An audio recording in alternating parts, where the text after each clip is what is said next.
Welcome to the HC Leadership Podcast, forged in fire, led with purpose, formerly known as the Heat of Command.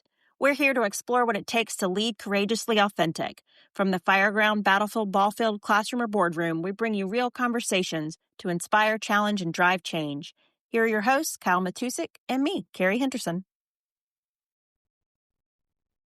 All right, as we continue on day 2 at TEEX 2026 Leadership Symposium here in San Marcos, Texas, halfway through the second day, and now we got another guest with us, retired Chief Patrick Kenny, and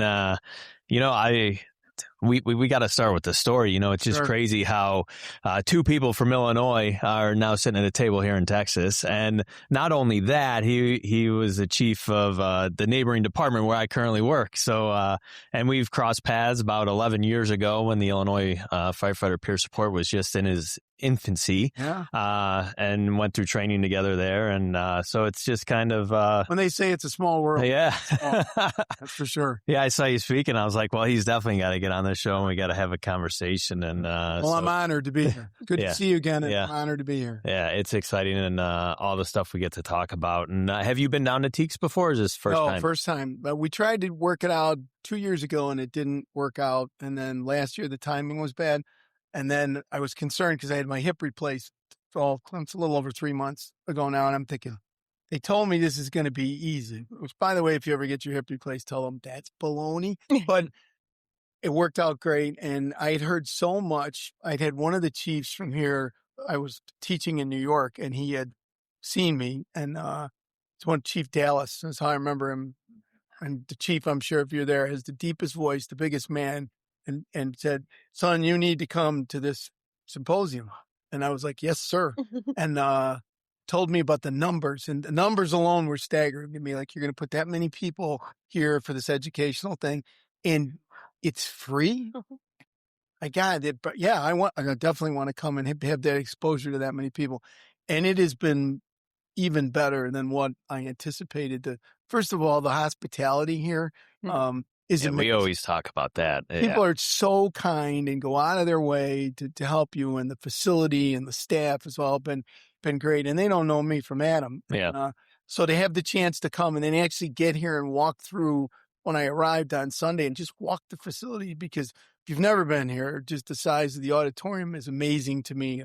We put 2 fire trucks in there and an ambulance, and then still have your stage and seat for this one, 1,300 people.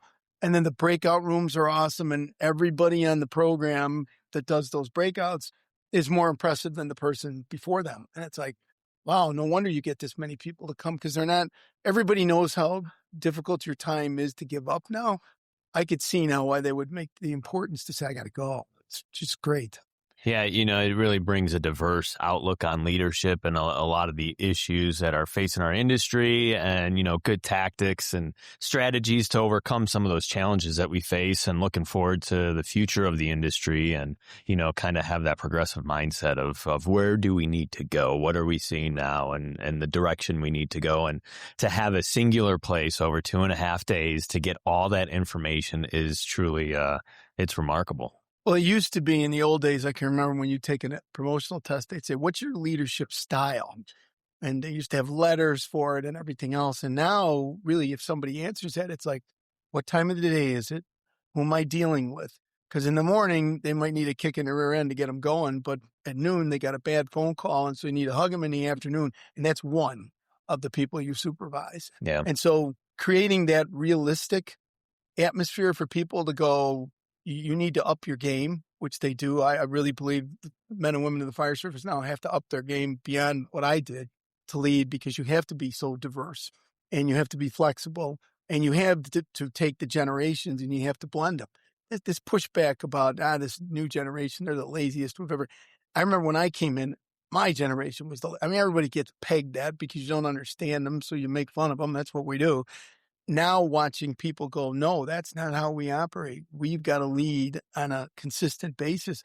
And that takes people who break the mold and go, everybody doesn't fit into this one box. You can lead successfully in so many different ways, but you have to have the tools, because most departments, the hole they have is they don't teach people ahead of time, when you get that bugle, how to lead.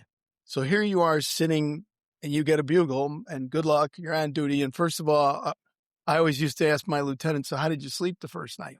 And if they said anything but I didn't, I'd go, give me back the bugle, because you shouldn't sleep well, because it should be now I have everybody in this room, their lives are in my hands to take them back to their families, not just you anymore.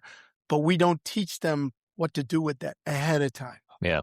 And it's favoritism. It's baloney. It should be across the board training. And then when people walk into the room, they have common footing, but they also know what to do, because you don't know that first day you're not going to run into some catastrophe, whether it's personal, that's with somebody on your shift and their family, or whether you've got a 411 fire. You don't know.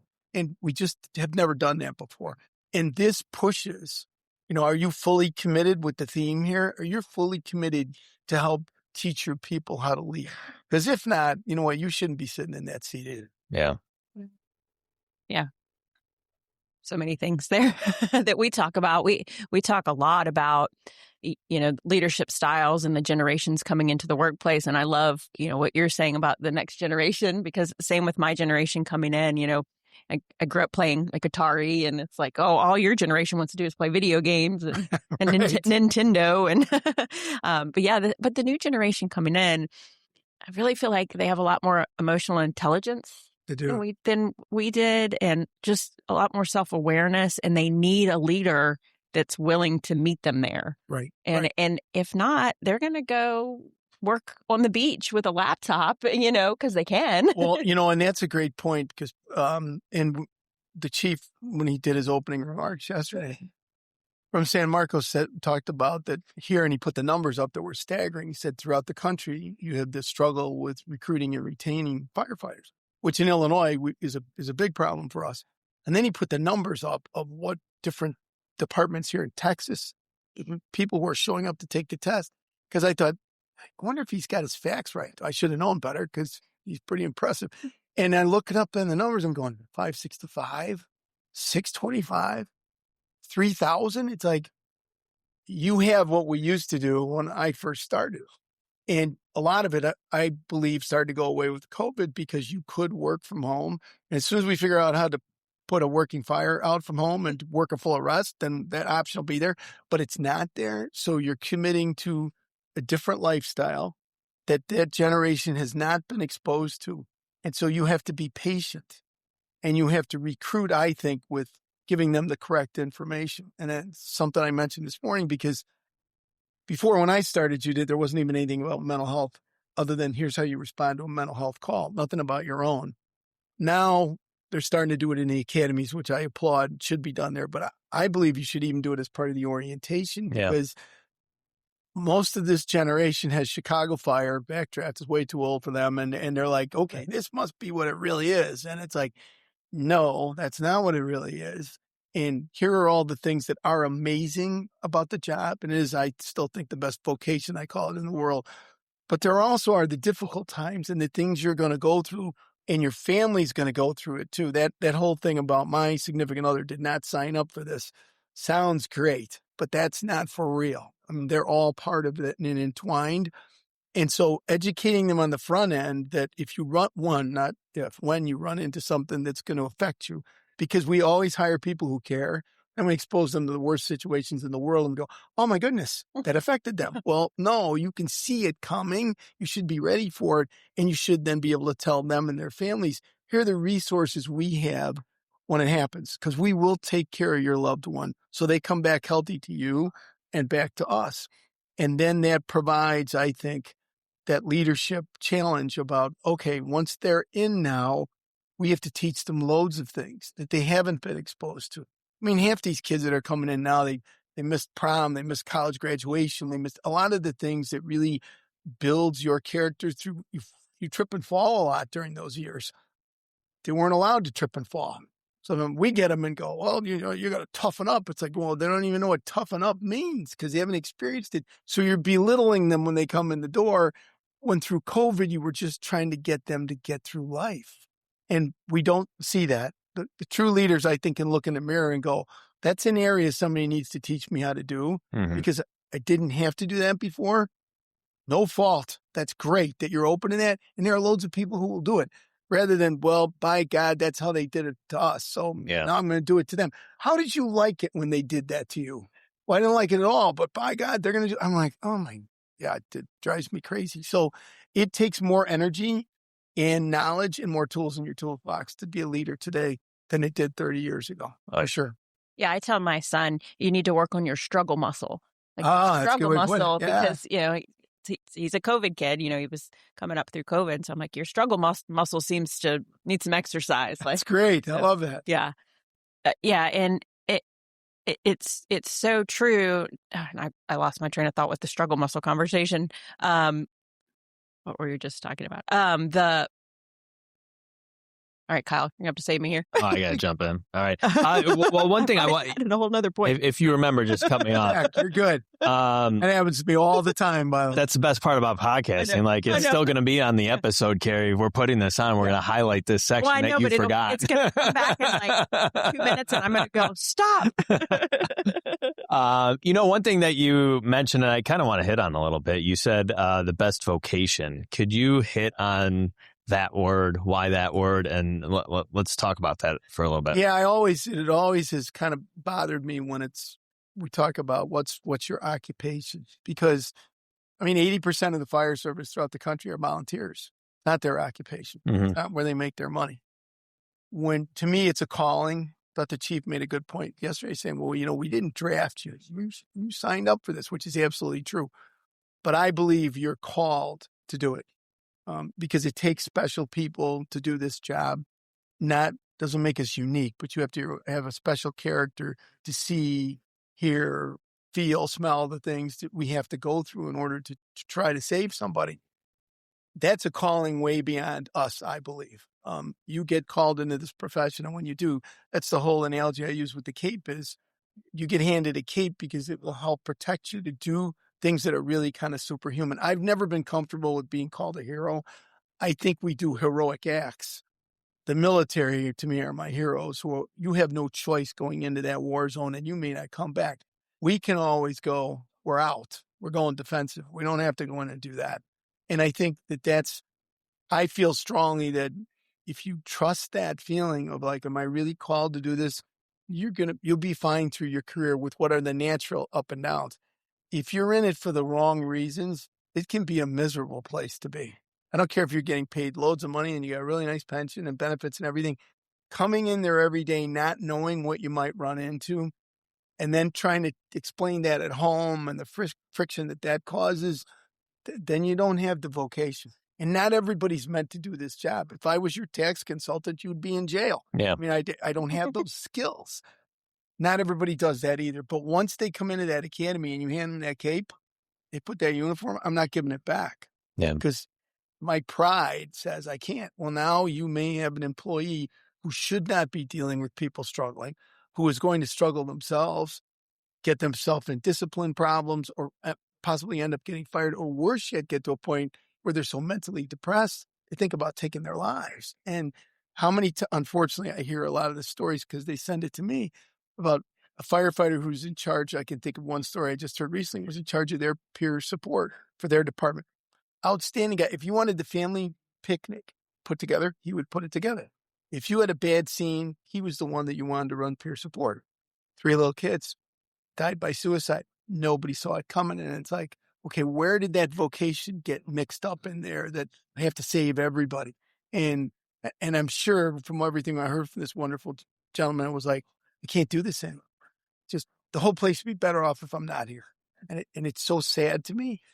Or you get the people who are in here and shouldn't be in here, and they struggle every day to come to work.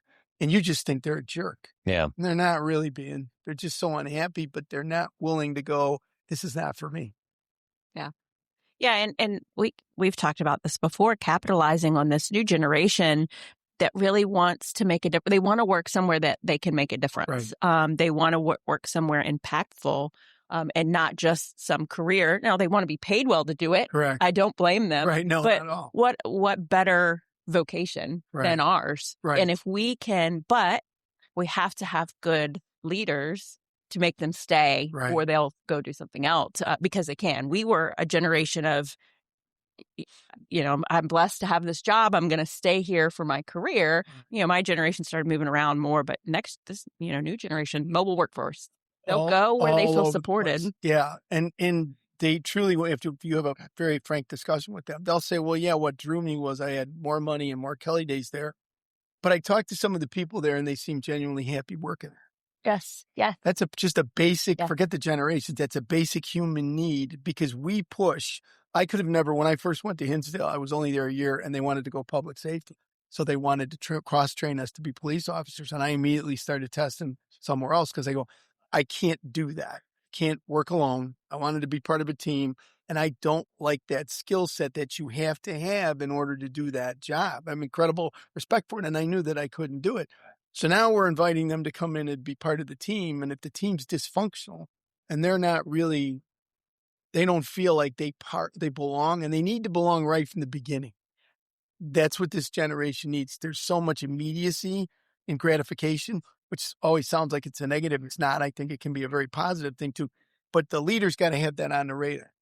This young man or woman comes into the firehouse, we immediately sit them down at the table and make them feel like part of the family. Not like, you better be up first to answer that phone, and I better not see a dish in that sink. And I was like, okay, so what message did we send as soon as they came in? You're going to be the grunt forever? Well, yeah, we went through that, and you were like, okay, well, that's just a rite of passage. You did it. They're not buying that. And why do we keep shoving it down their throat? Because I'm going to have a disgruntled employee because I did it to them? No, I don't. That I see as leadership that's still got that tunnel vision of like, it's got to be the way it used to be. I love, although it used to frustrate me, so I would be not telling you the truth. When you get the why questions, well, why?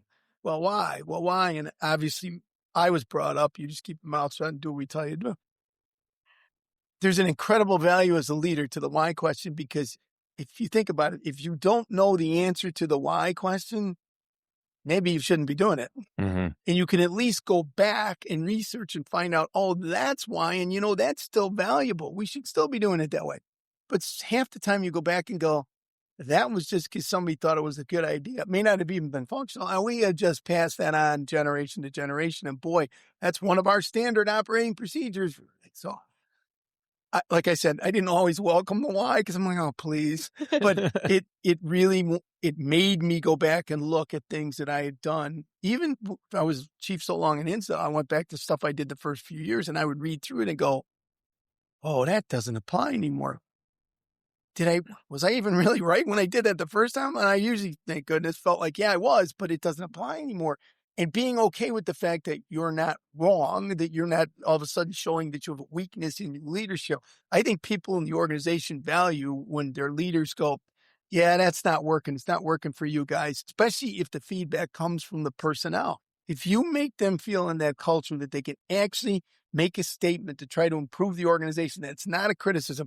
And we all know people who just like to throw stones. I'm not talking about throwing stones. You saw a problem. Give me what you think is the solution. And then I need to listen to that and vet and see if it'll work. Because a lot of times where you're looking at it is such a different view than me. I've never thought about it that way and go, that's really a good idea. You do that once and put it in place and the word spreads through your entire organization of, hey, that wasn't his idea. In fact, he'll be the first one to tell you it wasn't. We're actually doing that. That's when people I start saying, you got any openings over there? Because that sounds pretty good. Yeah, we just had this exact conversation, very similar with Chief Muncie from San Bernardino. And he has a bunch of his company officers and firefighters with him. And we interviewed them and they really had a culture of empowerment. Yeah. And they felt like they saw a need that they could start at grassroots and get it going. And there was all these programs, they were doing that. And that's a culture that's... It is. It will stay from generation to generation, passed on. The challenge, like in my small organization, Hinsdale, was one station, career department. So the chance of promotion was you had to just get lucky when it was. And then you might be in that position for a long time.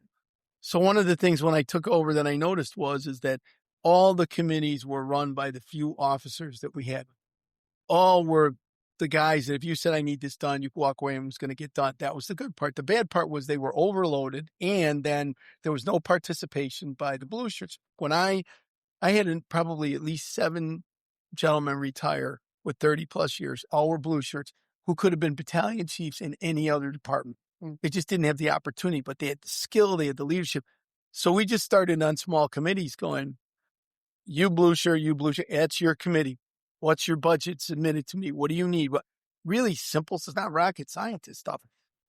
And watching that, the pride they took in that, and coming back and then talking to other people in the committees going, well, you know what? I can give you $1,000 out of mine because that'll work. Let's make sure the chief will just stamp that one and do it. Watch them work as a team. And when they left, we always, at their retirement parties, I would say for every one of them, here are the committees that they chaired that got things done. Forget the rank's not really important. I always called it the fingerprints of the organization. When you walk out, I want to see your fingerprints over things, whether it's on the engine because you did the specs, or it's on the gear, or it's in the pub ed program, or what.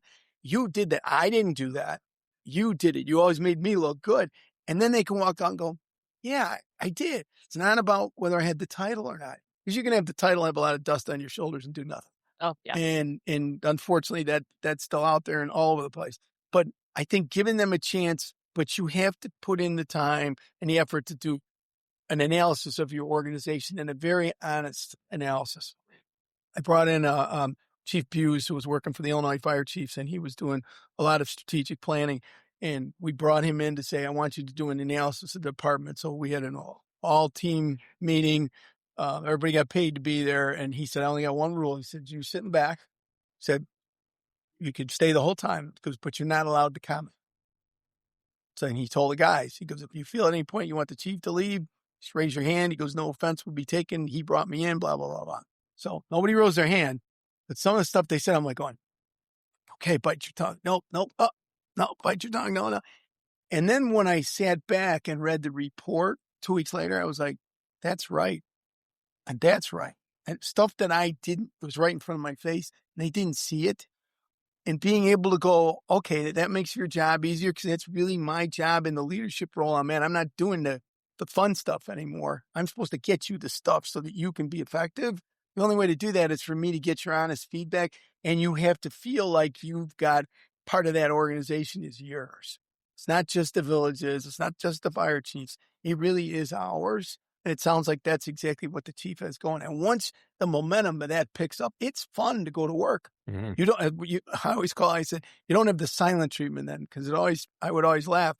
I'd come in the morning and come in my office, do some things and walk in. And if I walked into the day room and everybody was sitting around the table having coffee and it went quiet, I'd go, okay, I just need to go get a cup of coffee. I'm sure it'd take me 3 minutes and you can go back to talking about me. It's not a problem at all. And they'd laugh and go, no, you can sit down. Or they wouldn't say anything. I'd know that's what they're doing. I'd leave and I was okay with it because it was like at some point their officer's going to get the lowdown. And then it's going to come up in an officer meeting, or if it's a personal thing, he'll come in and close the door and go, hey, I got to bring you up to speed. And I loved it. I mean, I was so blessed with the people I had. So we felt like a team. And that transfers then obviously to the emergency scene. It's like you just look at each other and nod, and it's like, I know what to do, and you know what to do, and I know when you're in trouble, or I don't know when you're in trouble. And it also then goes to your personal life to see, okay, you just look really beat up today. Is there anything I can do for you? And you may get an answer, you may not, but you get to read people better. And that takes a lot of work. I'm sure that chief worked a long time to get it to that place so that you can get everybody to do buy-in, because there's a lot of, depending if you have a long culture that's really driven from the top, a lot of people look at it as a jaundiced eye, like, okay, what's the agenda? Yeah. There must be an agenda here. It's like, no, the agenda is to get better. And so the only way you do that is you prove it over time. You stay consistent, you keep going, you get the feedback, you make another change. It might move to the left or right, but we're still going towards this goal of, I'm handing the department back to you. I always said, I'm your pulling guard. You're the running back. I go, I'll take on the linebacker. You just make the cut left or right. But I go, in order for you to get through, I got to take that guy out. So help me to know what you want to do. And then we should be okay. Yeah, so kind of shifting gears a little bit, and we'll go into your presentation today and the presentation you give across the country. And it's based on your book, Taking the Cape Off, which came out a while ago now. Did 2020. Came out during COVID. Yeah. I finished. COVID actually worked good for me because I was in the firehouse so much because we rotated the chief officers, and I started to write it and put it down loads of times and said, I don't know that I can really do this. And then I just started to go. It's funny because I rode probably half of it on the exercise bike. I'd be riding the exercise bike and I would just dictate, just let free thought go. And then I would send it to my email, cut and paste in Word, and then try and work off of it. And that's really how I did it. And which is about as everybody writes books goes, you did what? Yeah. I think it's a great idea. And it really, when it was finished, it felt like, okay. The funny part, which is a true story, it's very expensive to write a book. I didn't realize that either. But the tax consultant said to me, he goes, you know what? You got to sell at least one book because all that stuff, people a lot of times get an idea that they want to write a book and then they incur all these expenses and then they don't finish the book and they want it as a tax write-off. Doesn't work that way. Okay. So you know who bought that first book of mine? Me. I'm like, I mean, nobody else may ever buy it. So I go, I'm going to buy the first one. And I go, that way, at least I've taken care of that part. And I'm amazed. My wife, God bless her, it was my wife's idea for me to write the book. She had the vision and I didn't. I really thought everybody has crosses to bear. When I did the presentation today, and it always is the most heartwarming part of doing it, people will line up afterwards to share their stories. Yeah. And a lot of times the stories they share, they've never told anybody. I feel so honored and blessed. I'm like, my mom wanted me to grow up to be a priest. And half the time I feel like I'm kind of sitting there listening to your story. So I'm halfway there. And you understand that for them to carry that so long inside of them and not feel like they can share it until a complete stranger comes up there, that we need to make progress in where we're going there. And I find that the book did exactly what Eileen wanted, is somebody who's never met me, doesn't know, but hears about it and says, well, maybe there's some little thing in there that can help me. And then they can relate to it and go, because most people in that audience in there at some point have been touched by mental illness or suicide or something associated, somebody at the workplace, somebody in their family, themselves. And so it's not that foreign of a concept, but everybody thinks it is. Oh my God, it's me. I'm not strong enough. I'd be embarrassed to tell somebody that. Until you get somebody that gets up on a stage and goes, hey, I'm just human. And you may think I got it all together, but obviously I didn't, and I don't still. And it's okay. We got to try to help each other because we're still supposedly this team in that fire department. And once that starts, there was a great young man. I did a presentation in Michigan, and he was my IT guy. And at the end, I said, Chief, he goes, I got to tell you, he said, we have this young paramedic. She has diabetes, pretty tough. And he said, every morning she's got to give her an insulin shot. We don't miss a beat. We don't pay any attention. Doesn't stop the conversation. Keep drinking our coffee, go to work. He said, so one morning I came in, I put all my pills on the table. And I go, your pills? He goes, yeah. He goes, I'm bipolar. I said, well, how'd that go? He said, didn't go well. I said, put my pills there. Any Mike is a Mikey. So I remember he was a Mikey. They're like, Mikey, hey, what's up with the pills? He said, well, so-and-so, she comes in the morning and she gives herself a shot of insulin and nobody bats an eye. What happens if she decides she doesn't want to do that for the day? Well, she'd get really loopy. Blood sugar goes. That's why we bring extra candy bars in case that we actually have a worker or a can of Coke or whatever. And so she can't just decide not to take that. Well, no, that's silly. Why would she do that? He goes, well, I'm bipolar. And they all kind of giggle. Sure you are, right? He goes, no, I am. I have to take my medication for the same reason that she does. You didn't even notice I'm bipolar. And they said, well, what happens if you don't take your medication?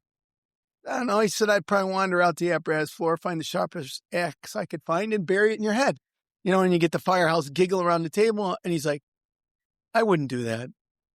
Well, maybe I'd think about it. And he walked out to the apparatus floor and he gave it a little bit of time. And then he came back in and he lambasted. He just laid into them. The looks on your faces, the judgment, me. He was on their bomb squad. You know all about the respect I have. And in one word, bipolar, all of a sudden that was gone. Diabetic, no problem. Same thing. I needed something to balance what are the chemicals in my system. And so does she. So knock it off. And I went, why didn't you get up there and give the talk? I just missed it. I shouldn't have been doing it at all. It was awesome. And I'll use his example, and that's what we don't seem to have quite grasped yet. Yeah. And I feel like some people can do that, and then there's others that can't. And Correct. it's this weird, culture that we're in, that it's okay for some people, these, whoever, to come in and say, I'm struggling with mental health issues, anxiety, PTSD, whatever it is, and I'm seeking help. And it's like, oh, that's great. And then other people, and they're like, oh, why did we hire him? Like, or her, or whatever. It's a weird system. And I think I'm learning from my own journey that so much of it is from your childhood, how you're brought up. I just went through a couple of years ago, we redid our house, and there were certain boxes there that I had not opened since my son passed, and some since my wife had passed. And my counselor that I go see all the time, she goes, it's okay to open those, but she goes, go slow. She goes, because I am diagnosed with PTSD, which, by the way, I fought for like 7 years ago. I do not have PTSD. I said, yeah, I have flashbacks, but I have PTS. And so she's typical chief. I didn't listen to what she said. First box I found underneath our bed was a dress box, huge box. And when I pulled it out and opened it up, it was all the cards my kids had written to my wife, Eileen, since they were in kindergarten. And I pulled them out. So which cards did I read first? My son, Sean's, who passed. From the time he was in kindergarten until the last card he wrote her when he was 20. Probably 6 hours of sitting there just going through it over and over and over again. Because I'm like, I just need to get this over with. I have a task. Finish the task. I can go, I got it. Well, that night, I had the worst nightmares I had had in years. And they were the same theme. I would all of a sudden be in some emergency situation. One of the two of them would be somewhere, and I couldn't get to them. It could have been on a ship in the water. It could have been a vacation resort. Could have been a working fire. But this feeling of like, I can't save you. I can't save you. And I would wake up and I would walk around the house and splash water and go, yeah, it was just a nightmare. And I would go right back into another. So I called my counselor in the morning, and she said, explain to me what the hell you did. And I told her, and she goes, I should have known. She goes, you're a chief. No. So I had to go in, and she took me through EMDR counseling, or EMDR therapy, which is basically rapid eye movement. I'm not an expert in it, so I won't tell you other than what it does is it basically rewires your brain so that those very, very traumatic memories do not carry with them the wrong emotion. So for me, what would carry with me was guilt. Every year on my son's anniversary, last time I saw him was Memorial Day, and he passed on June 3rd. Every Memorial Day to June 3rd for the last, it'll be coming up on 20 years, I would relive that week, not just that day, that week. I was not a good person to be around. I was very depressed, and I knew it, and I tried to push myself through, couldn't. Well, go through this therapy, and what it does is I still have that sad memory of I missed that last hug, the day that we got the phone call. But this year, for the very first time, because I just completed it earlier in the year, I had no guilt. And I was like, oh my God. Like it was like they always say, it's not voodoo, it's not magic. It actually is, it's scientifically proven. I never thought, and if I would have only gone years ago, I could have lived with at least 20 years of where I didn't go through that all the time. And I think people sometimes are very open to hearing that and going, oh, that's nice for you. It's like, no, that's nice for anybody. So why would you not want those resources available and be proud about the fact of saying, yeah, I just went through this and it worked. And people are still very, very hesitant to say, I went to therapy. Shh, don't tell anybody. It's like, really? If you hurt your knee, you'd be, I got a great orthopedic guy. Yeah. I was like, okay, this is the same deal as far as I know. Because honestly, I get a lot of people who are looking for referrals, and it's hard to find clinicians who understand our culture who are not slammed. Yeah. Because when they're really good at what they do, we come running. That word of mouth about that person can help you starts to spread. And then you have the frustration, but I still can't get in. So, because some clinicians don't want anything to do with us. Right. They understand what we are and our own breed, and they don't want to hear those stories either because they're going to have their own nightmares. And I respect that. Please say no rather than you just try to muddle along.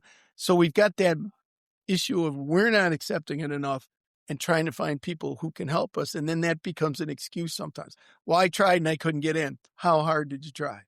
Or I went and I had a bad experience. Well, okay, don't you usually get 2 bids on something? I mean, it's not the process that didn't work. You just didn't have a match. So don't give up, because you may give up on yourself when you do that.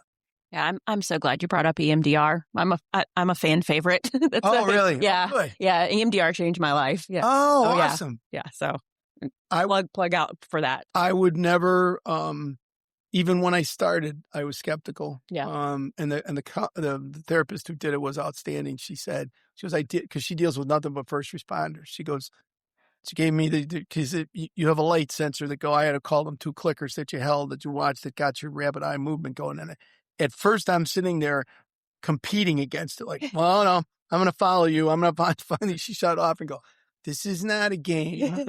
She goes, this is supposed to help your brain. She goes, I know you're competitive, but she was wonderful to work with.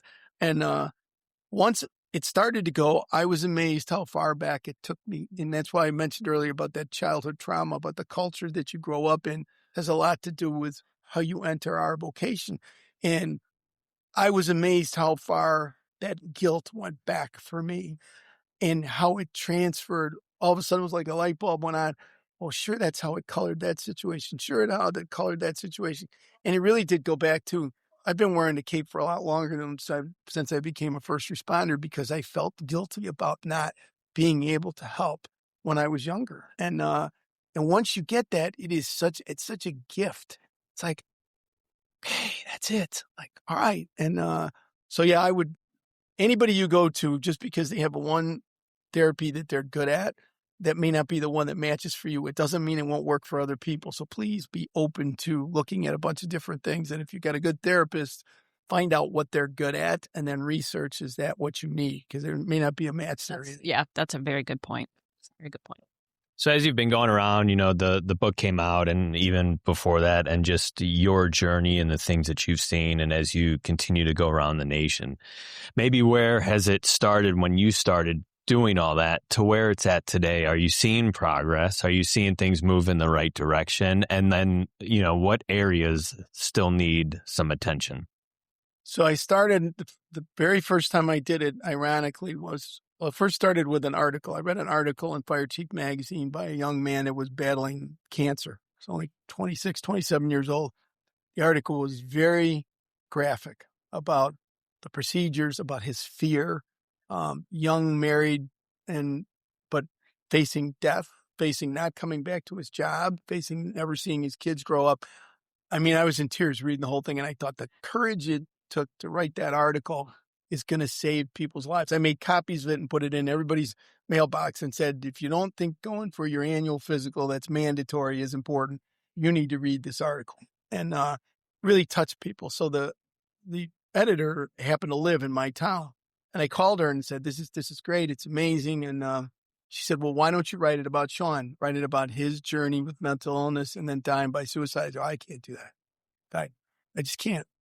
So fast forward a year later, we're at a conference in Colorado, and she has a booth there, and I'm there with my wife. And I'm a big believer in there are no coincidences. Everything happens for a reason. I'm also a big signs guy. You just have to have your eyes open to see them, I believe. And so going to this big dome there in Colorado, and there's got to be 1,000 people, all these vendors, walk up talking to her, my wife and I, and she looks over my shoulder and she smiles. She goes, so you're the big science guy, right? You believe everything happens for a reason? And I said, well, yeah. Well, what does that have to do with anything? She goes, well, I want you to turn around. I turn around, all I see is a sea of people. I'm like, okay, what am I looking for? She said, see that tall guy in the middle? I said, yeah.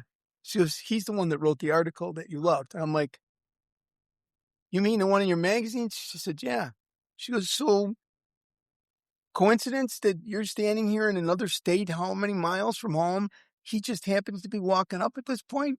I want you to think about it. So I talked to him for a few minutes, thanked him, said, you save lives, blah, blah, blah, blah.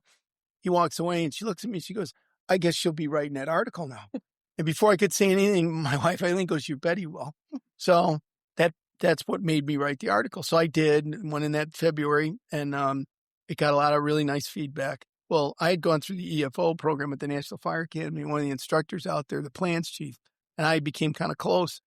And he didn't know anything about Sean. I had kept that so quiet about his illness, and he didn't know he passed. He said, God, I read your article and went, why didn't you tell me? Why didn't you share? And I said, yeah, I learning process.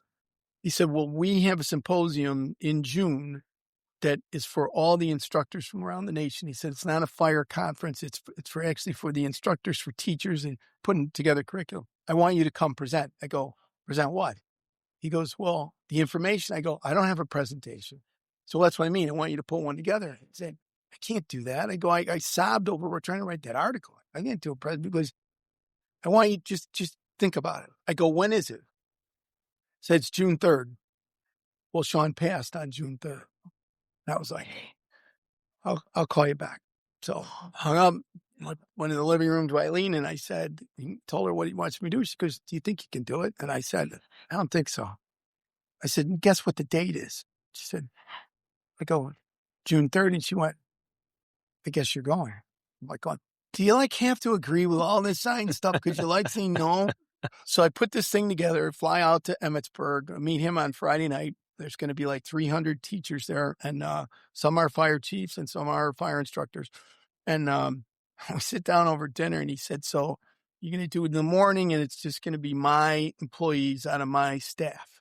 Said, so don't worry about it. However it goes will be great, and it'll be kind of a warm-up. What do you mean it'll be a warm-up? He goes, well, then you got the next one at 10 o'clock. I go, what next? He said, well, you're scheduled to do it at 10 and then again at 1. And I go, you didn't tell me I was going to do this more than once. I go, well, he goes, would you have come? I go, hell no. And he said, that's why I didn't tell you. Well, honestly, if I could have killed him, I would have. So next morning I do it in front of his staff, and it's horrible. It is. I'm sobbing through it. It doesn't make any sense to me. And I'm embarrassed because I'm feeling the emotion and I can't stop it, and get all done. And, all his employees, great, all come up, give me hugs. That was great. This is a message. It's got to get out, blah, blah. I'm going, yeah, okay. So the 10 o'clock group comes, and they walk in, and it's probably 25. It was in a regular classroom. And I'm like, you're all here for a night. Back then I called it Mayday for mental health, because it was basically, do we call for help when we know we're in trouble with our mental health, or do we wait until it's too late, which is usually what happens. I said, is that what you guys are here for? They're like, yeah. So, all right. So I tried it again. This time wasn't quite as bad. Still was a mess. But when I got done, and I said in the beginning, if any questions, please feel free to raise your hand. They were lined up down the aisle. Every single student waited in the aisle. And I'm going, okay, what's this? Everybody had a story. Everybody had a question. And then they also had good feedback. There were 3 guys I remember from Tennessee that had lost one of their guys 2 weeks earlier. And they said, you probably should let people know it's okay to get up and leave, because this was really hard for us listening, but we weren't going to leave you alone. And I'm like, but I wasn't alone. They were, well, we weren't leaving you because you were struggling and we were not going to leave you. So, okay. And then another one came up. He said, where was Sean's picture? We need to see Sean's face. I go, I can't do it with his picture. I'll turn around and look at one time. I go, oh, that'll be it. I said, no, need to put a face with the struggle to see what looks like this normal, handsome kid who's going through these horrible things that you can't see behind that smile on his face, so that bells goes on with people. It's not that easy to pick up. So I said, okay, when I go home, I'll do it. So the third one was at 1 o'clock. So you have a noon break. The National Fire Academy is this wonderful campus. If you ever get a chance to go there, you really should.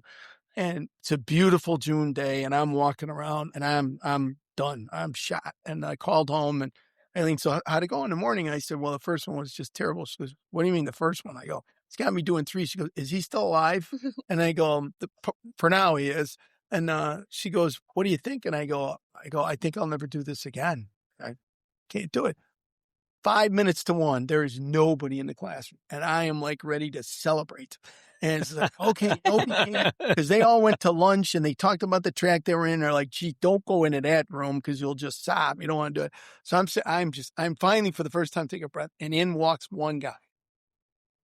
So I sat down next to him and I go, I'm going to go sit out on the bench with you in this beautiful sunny day and tell you the story, but I'm not going to do the presentation. Just Chief, no problem. I got a couple other things I was going to look at. I'm sorry. He starts to get up and 6 people walk in. I'm screwed. Okay. And then they just kept coming. Filled the classroom, filled the aisles, and out into the hallway. So at 10 minutes after 1, I went, just a minute to double check. Did somebody tell you I was giving something away? I go, this is Mayday for mental health. And there was a chief I remember sitting in the front row, and he goes, we heard we're supposed to come listen to you. So I tried it again. Of the 3, which isn't saying much, it was the best. And when I got done, same thing. Everybody, people who waited in the hall for 20 minutes, some just to come in and give you a hug and say, you need to do this. You need to keep doing this. And finally, Dave was all done. I'm like, that's it. Never doing it again. Well, there was one of the people that was in that class was one of Chief Alan Brunacini's guys. He went back to Chief Brunacini and said, you need to hear this. And I was done. Like, okay, I did what I was supposed to do. I guess I was supposed to be there on Sean's anniversary, and hopefully some people will take this and go back and do something about it. But I'm not jumping in that emotional turnstile again. So I get a phone call, and you'll appreciate this, both of you, especially because of the fire service humor side of it. I get a phone call, probably that was in June. I probably got the phone call in September. My secretary was off. One of the guys answers the phone. He knocks on the door. He says, hey, Chief, there's somebody on the phone for you. I said, great. Who is it? They go, Chief Brunacini. Right. Chief Brunacini calling Chief Kenny in Little Hinsdale. Right. Okay. So I go, okay, I got it. So I go in the kitchen to take the phone call. That's how confident I am. This is a joke. Like, all right, we're going to play the joke. Then you can watch how funny it is when I handle it, because I'm going to put it right back on. So I pick up the phone. I go, hello? I say, is this Chief Brunacini? And all I hear is a quick yes. And they go, Bruno, how are you, man? I go, it is so great to hear from you. I said, we got to get together, maybe go play golf, maybe go have a drink. I go, I can't, it's been so long since I saw you. And he had a very distinctive voice. Huh? And he's like, well, Chief, he goes, that sounds like a wonderful invitation. I'm like, oh my God, it's Alan Brunacini. The table is erupting, laughing hysterically, right? I think I'm doing it on them, and they have nailed me without doing it. So I'm like, Chief, I'm really sorry. I go, I thought it was a fire. I was joking. He goes, I think that's wonderful. He goes, can you come speak in October? And I go, Chief, I just did this thing at NFA. He goes, no, I know you did it at NFA. I want you to do it. I have 20 chiefs that we have this special administrative meeting. I want you to come do it. We'll fly you out, everything. Here's the date. He goes, I'll send you all the information. He goes, we'll see you in October. Click. Oh my God. So I go back, I redo the program. I put Sean's picture and I put the disclaimer to get up and leave the room. I changed a bunch of stuff around. I had to put myself in the instructor mode, not in the dad mode. The first time I did it, I put myself in the dad mode to give you information. It was kind of diarrhea in the mouth and didn't have the structure it should have had, and it was all emotional. This was like, I have to teach them something, but I got to do this. And I practiced it over and over. So here you are in an auditorium, and Chief Alan Brunacini sitting in the front seat with my wife. He sat down next to my wife, said, I'm going to sit here with you. He goes, I'll get you through this. You got to get me through this, because I hear this is going to be tough. And I did it. It was a whole lot better than anything that I did at the academy, but still was bumpy and still very emotional. And I got done, and everybody stood up, and he came down to me and he put his arm around me. He said, that was great. He goes, so what are you going to do about it? And I said, no offense, Chief. I go, I think I just did. He goes, oh no, you just did it for these 20 people. You need to do it for the whole fire service. I'll expect to see you on the road. And I got an invitation the next day to speak at the Arizona Fire Chiefs Association in November. And it's been going since then. I'm meant to be. And he was such a great advocate, just such a great, hit my back on loads of things when people were like, we don't really want that or we sure don't want that to be a keynote speech, because he's going to depress the hell out of everybody, and they're going to go, well, why did I come to this conference? And he pushed people to go, you just got to give it a chance, because that topic needs to get out there. And unless you put it in front of them and make them come, they're just going to pass when it's in a back room. And so that's how it kind of got started. And honestly, I really believed when I did that conference that I might do 1 or 2 more, and then I was done. And it hasn't stopped. And it's, in some ways, I'm really thankful, because like today, I really believe there's 1,300 people walked out of home who know who Sean Kenny is, and who are going to go do what they can, where they can. And I feel like his legacy, the number of lives he's saved since I've done this program just warms my heart. Every once in a while, I'll get an odd email from somebody I don't know who'll say, and they'll sign it, I'm now part of Sean's team. And I'll always get tears and go, that's awesome. Like it's working, but it's not there. So you asked, what are we missing? I think the part that we're missing on the progress is that front end of talking about it from the very beginning when somebody wants to come into the vocation. Up front, here's the good things, here's the positive things, here are the reality things you need to know before you walk in, and we will take care of you. Because the other thing that does, it forces an organization when they're putting that orientation together to go, we really don't have anything to do for that. Got an EAP, but my company officer's not going to be comfortable. And somebody comes in and says, I came home and my wife gave me papers filing for divorce. That man or woman's not going to know what to say or what to do or where to send him. So it forces the organization to go, well, we better put that in place before I stand in front of a bunch of parents and significant others and those candidates and go, if you take that application, here's what we will do when it affects you. And once we get to that point, then it will have naturalized mental health from the beginning when you walk in the door as a probie all the way through the time that you retire. Because that's the other group I find that really is missing is the retirees don't have anything either. I could never understand when I'd have guys who put in 35 years and say, you come by for a cup of coffee anytime and we'll stop what we're doing. All of them would say, I don't belong here anymore. I'm like, what are you talking about? Your fingerprints are all over this place until the day I retired. And all of a sudden I'm going, oh my God, this is what they're talking about. Like, I don't belong here anymore. Not because anybody there made you feel that way at all. You made yourself feel that way. So taking care of them, because the suicide rate for retired firefighters is climbing because we lose our mission. That's the point I was trying to make today. You've got to recreate your mission. It doesn't have to be the same thing, but you got to put your cape back on in a different way. And if they can't do that, they're same, Army, police, any first responder, there's that gap. And I remember as a young firefighter being told, you better prepare what you're going to do when you retire now. And you're like, yeah, it's 15 years down the road, 15 years gone like that. And all of a sudden you're like, I don't know what the heck I'm going to do. And that's where we lose. So a continuing program for departments that follow their retirees, that even just offers them the services would be huge. And I'm probably ignorant of places that do it, but I don't know of very many places that do that. That's a population that's lost. And so I worry about them too. Yeah. Yeah. We were talking at dinner last night, and I think it's almost starting to become more of a conversation of how do we better prepare people for even coming into this industry? So if it's the orientation process where you start talking about some of the stuff, like just, because the calls we run today are so different than 30 years ago, and the demands that are placed on us. I mean, we go out for everything, and the things you see, that scope has expanded greatly. And it's, you're not just going to see this, and this anymore. You're going to see everything and like put it out there. So when you're going in recruiting, like we're starting that conversation before they even get hired. Like, this is what you're getting into.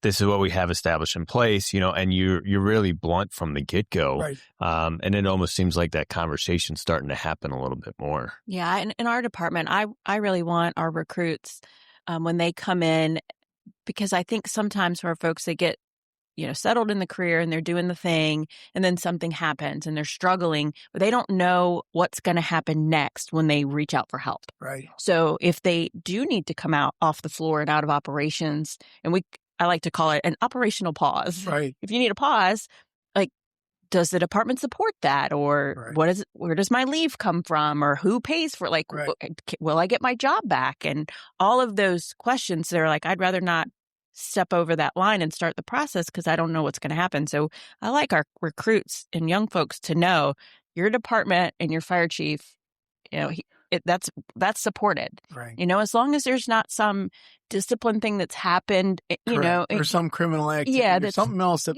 murks the water, that ties our hands. But other than that, there have been people before you in our department that, we've supported with time off and whatever else you need.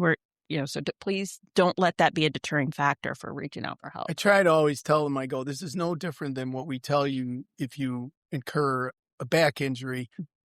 Number one, immediately make sure you tell somebody so that it starts the chain to protect you that this actually happened on the job. and you'll be sent to somebody who's trained in what we do to evaluate that injury about, can you remain on the line or do we need to take you off? When we take you off, it's just a new assignment. It's like being sent from the engine to the truck. You got to look at it that way, to rehab so you get yourself stronger, whatever it is, to get back. But we don't look at that on the mental health side. It's like I'm going to be ostracized. I'm going to be punished. It'll go in my file. I'll never get promoted because it said that I'm too weak to lead because I had a point where I got depressed. Your mom got killed in a car accident.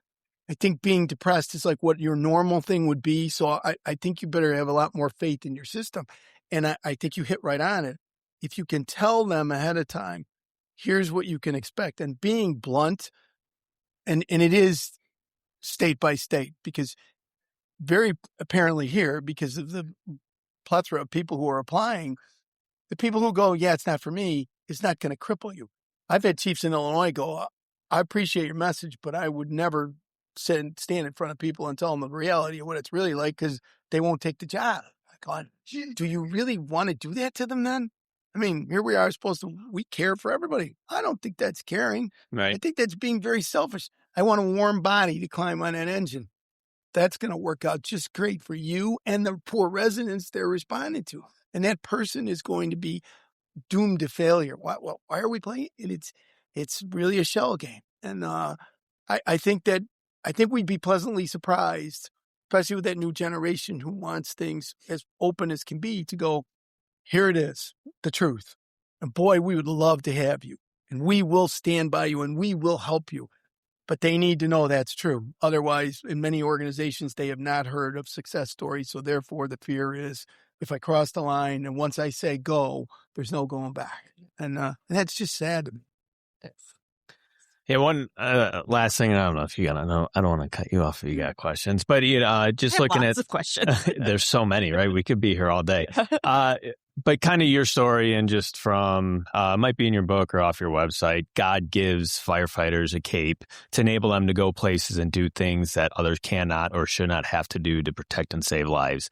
Could we talk about that God section for a minute, and faith, and what that means? It's something Carrie and I are deep in, and sometimes it's I think just to have that conversation in our industry, maybe not so much in Texas, but in Illinois, it needs to happen a little bit more. So it's very interesting, just being in different states and what's talked about and whatnot. But in terms of faith and God and what that has done for you, and the importance of that within the mental health realm of the fire service. I think, and then back to that term, why you use vocation. I would not be sitting here today if I didn't have my faith. And I think people get nervous about that because they think, okay, you're going to slam a religion down your throat. So let me be very clear. We're not talking about denominations. We're talking about, do you believe in a higher power? And all the research that's done about resiliency says one of those components is you've got to believe there's a higher power. Way back to AA and anybody who's been successful climbing over difficult challenges, but makes it, has to believe there's some plan. And I always tell people, I really believe there's a plan, but a lot of times I don't understand it. There are sometimes I hate it. And I feel sorry if I'm lucky enough to get to heaven. The poor sucker who's standing behind me is going to wait for a while because I'm going to go, I want the following questions answered. Like, what was I supposed to get out of it? Because I missed the memo, because that's baloney. But I really believe that. And I have had signs in my life, and I shared during the story. I mean, when I was a kid growing up, I was in a bad car accident and my dad died right after that. And so I had lost my chance to be an athlete. I'd lost my chance to have my hero in the stands. And I literally got off my school bus and I walked into the cemetery when it was wind chill below almost to zero. And I laid down in the grave to die. And I was okay with that. Never thought about what it would do to my mom. Never thought about what it would do to my godmother, who was like my second mom, who lived with us. Never thought about what it would do with my friends. I was just like, I had no hope. Everything was black. And I laid there and go, okay, I'm going to freeze to death. What I read about, I'm only 14, but what I read about, this is not going to hurt. And laid down to die. And all of a sudden, then I heard a voice, and I thought I was hallucinating and I'm getting close to death, that said, you need to get up and get out of there. And I thought, okay, this is great. Here we go. I'll close my eyes. And then I heard it again. And it was my dad's tone of when I talked back to my mom, I got a bad grade. And it yelled at me, you need to get up and get out of there. And I remember sitting up and going, oh my God, you are someplace and I got to get out of here. And I was only at that point walking in physical therapy like a quarter of a mile. I had shattered both of my legs in this car accident. They didn't think I'd walk again. And I really believe the good Lord or him or both of them might have carried me out of that cemetery because I shouldn't have been able to walk. Got there, got a ride home from my godmother, and I never told my mom or my godmother why I went to the cemetery that day because I already had the cape because my dad had died and I already had the stigma of you just don't do this. So God saved my life in that cemetery that day. And in other times going forward in my life, have had this little voice that says, have you thought about this? Have you thought about that? Or do you think, and I think we all have that. Two things. You have to slow down for it to happen, which is hard for all of us. And then when you hear it, you got to trust it. Second part's even harder. Like, you want me to, I mean, I left I was in a regular college life that was outstanding. And I went into the seminary because I had this feeling like maybe I'm supposed to be a priest. Maybe I'm still alive. I got through a car accident. I got through all this infection and here I am. I didn't die in the cemetery. Maybe that's what I'm supposed to do. So I went in and then I hear this little voice again going when I'm about to go to take my vows. Like, are you sure you want to do this? Like, can you make up your mind? I mean, what the hell is that? Like, oh, so I'll take a year off. And if I still have this feeling, I'm going back in. And so I taught at a high school that did retreats so I could keep my theology side of it. And that's where I met my wife. And as soon as I met her, I'm like, this is not my calling. I'm supposed to do something that's a vocation, but it's not clergy. And I really believe that was that voice going, you need to go there because the plan was I was going to end up meeting somebody that would then change my life and then would give me the blessing to have 3 boys and one of which was Sean, that gift. Interestingly enough, when I went looking for somebody to do the EMDR, I taught in Woodstock, Illinois. They said one of the hard parts in Illinois is somebody who actually does it. So people were searching for me. Finally got a hold of somebody, Tori, if you're ever watching this. And she said, I will take you on, but you have to commit. You're going to come every Tuesday for the next 6 months. No ifs, ands, or buts. Holidays, we need at least that. I said, I'm in. I go, where are you at? She goes, well, I'm about an hour and a half drive away from you. So it's going to be 3 hours round trip. Like, I don't care. Where are you? She goes, Woodstock, Illinois. Go, Woodstock. She goes, do you know where that is? I go, yeah, I know where that is. She gave me the address of her office. There's a square in Woodstock. Actually, it's in Groundhog's Day is where they filmed it, but there's a square there. And her office was right off the square. I dated my wife in that square. Where I went to find peace about whether I was supposed to be a priest or not was in Woodstock, Illinois. And now I was going back to Woodstock, Illinois to find peace from the PTSD. So when I went into her office and sat down, she said, I don't charge the first day. Got to see if we're a match or not. I go, no, I am where I'm supposed to be. And she's like, well, how would you know that? I told her the story and she went, I got goosebumps. She goes, we're going to make this work. And again, people go, it's just a coincidence. I don't believe in coincidences, in case I haven't made that clear. Somebody told me to go there. They're like, you need to go get this treatment. This is where you're going to go. And it's going to be reinforced by going, your angels are with you. Just keep doing it. You can do it. And that's happened over and over. Before my wife died, she saw my son in our bedroom the week before she died. We had a son. Our middle son got married a week after she passed. And she was fighting to make that wedding, gave it everything she had. And she had told him the day before that she was going to make it. And then the next day, which was All Saints Day, she told me, I'm not going to make it. And I'm like, do you feel worse? I mean, you just told the kids last night you were going to be there. And she said, I'm going to make my transition. And I go, what changed? She said, I saw Sean. I go, where did you see Sean? And she pointed to the corner of the bed. I said, how'd he look? And she said, he was glowing. And she said, he was 20, but she said the smile on his face, Pat, he was completely cured because he was a little boy again. And I go, did he talk to you? And she said, yeah, Mom, I'm coming to get you. And 5 days later, she passed. And all of that, as sad and as hard as it was, that night that she passed, it was so nice to let her go, to know, hey, he's waiting, put his arms around you. And my dad is there too. And it's like, okay, you want me to keep going through this stuff that I don't want to deal with? And I've had enough of it, but it's like, I get something that keeps me going. It says, hey, I am kind of sorry that you got to go through it, but there is a purpose for the plan. So just keep going, because I am here. Whoever you are, I am here, and I'm not here alone. I got a lot of people up here who think that you might just be able to pull us off. So without that, I'd be lost. And I think in the fire service, with all the tragedy that we see, if you don't somehow come to grips with there's something to this, I don't know what that is. Sometimes just being there for somebody. I remember a guy telling me a story at one conference. He said, this woman was trapped in the car and it was very apparent she was bleeding out. We were not going to be able to get her out in time. We couldn't get to her femur. And he said, I just held her hand. And she said, I'm going to go. He said, well, you're not going to go alone. And he said, I was at least able to tell her family when she died, she didn't die alone. And I thought, sometimes that's part of our job. We're not God. We can't save people. A lot of times we can't fix things. But being present for them and then seeing that there is some reason for it, and not always grappling with, but I got to understand the reason. I got to know. We're a real, just tell me why and I'll fix it. It's like, I can't always tell you why, but you're doing the right thing. So just keep going. And that belief that there is something there driving you and motivating you, that's what keeps you moving. And I definitely, truly, there were a couple times, I'll finish with this, when after my wife passed, one of her best friends called my son, my oldest son, who's very black and white, and said, I'm really worried about your dad. This has just been too much loss. And your mom was his best friend. And how's it doing?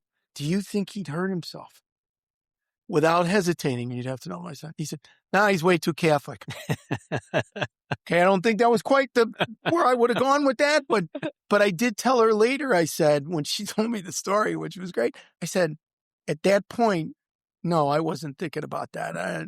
But I go, what I will tell you is, if this higher power stood in front of me and said, I'll give you 5 minutes to say goodbye to everybody you love here because you're coming home, I would have said, just give me one. And I'm good to go. I had grandkids. I had all wonderful things to stay for them. I was ready to go.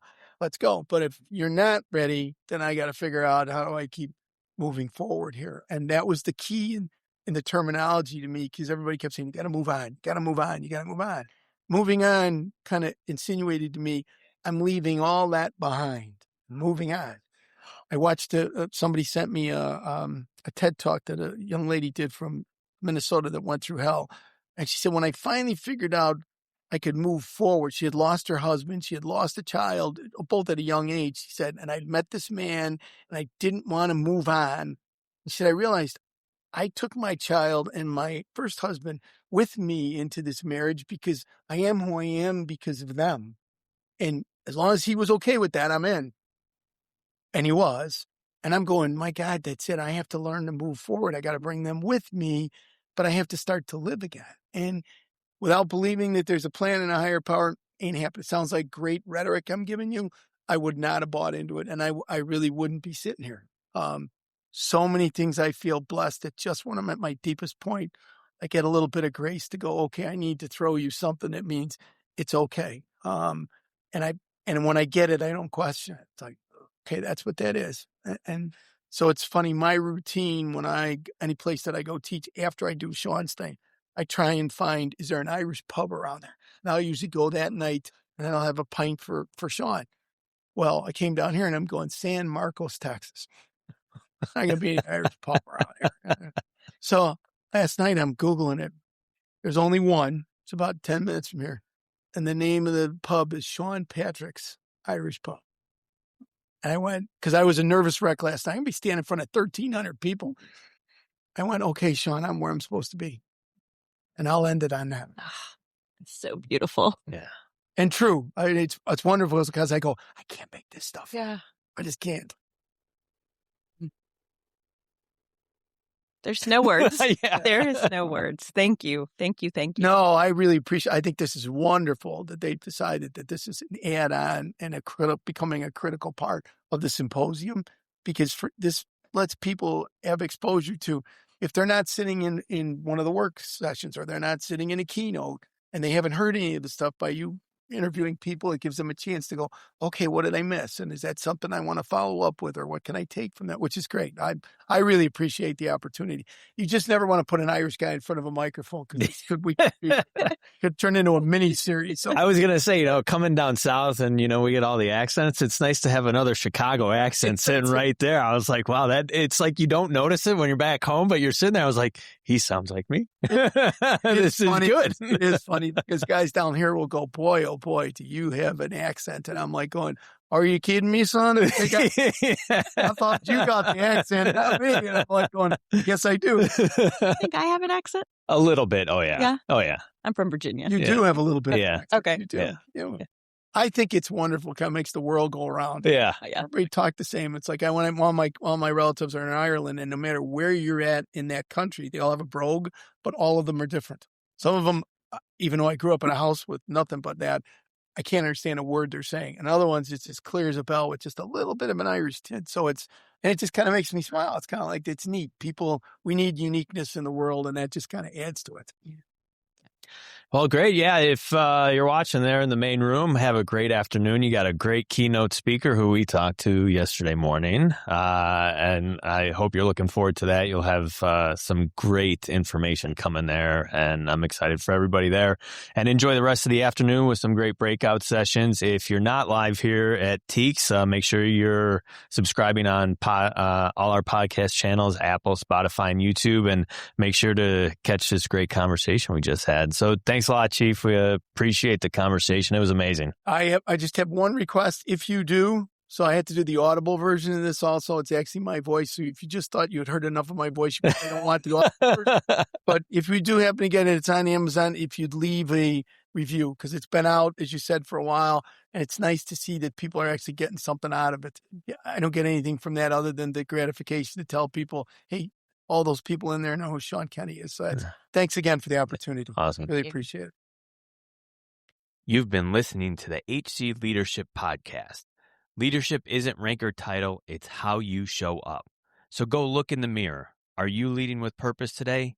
Keep reflecting, keep leading. Until next time.